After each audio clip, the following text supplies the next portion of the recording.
बहुत बहुत मुश्किल थी। इस फिल्म को बनाना बहुत मुश्किल था।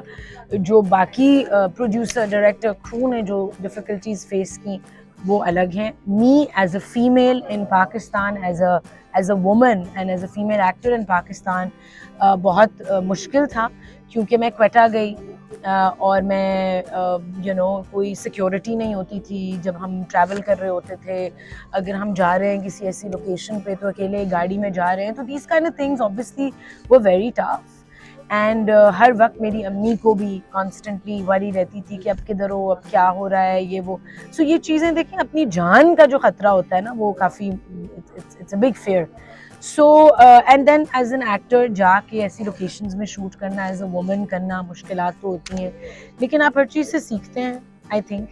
एंड बहुत एडवेंचर था, मज़ा भी बहुत आया।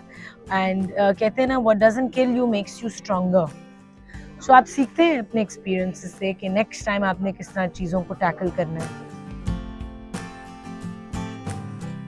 Actually when I sign this film I didn't even know कि पूरी स्टोरी क्या है। मुझे कैरेक्टर जितना रिवील हुआ था, बाद में मुझे पूरी स्टोरी फिल्म की रिवील हुई कि किस तरीके से ये फिल्म बन रही है। एंड मैं उस वक्त आई ऑप्टेड कि मैं ना छोड़ूँ फिल्म।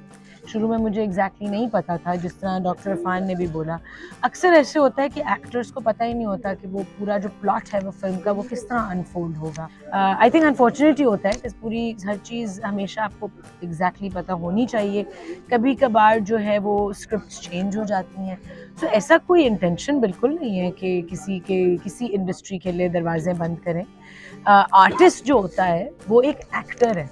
मैं एक कैरेक्टर को रिप्रेजेंट कर रही हूँ। ये फिल्म मेरी विजन नहीं है, ये ना मेरी स्टोरी है ये फिल्म, ना ये मैं अपनी कोई कहानी सुना रही हूँ। मैं एक एक्टर हूँ और मैं अपनी क्राफ्ट पर फोकस कर रही हूँ। सो अगर इस फिल्म का जो भी आगे इफेक्ट होता है, दैट मीन्स कि एज एन एक्टर मैं सक्सेसफुल या अनसक्सेसफुल हूँ।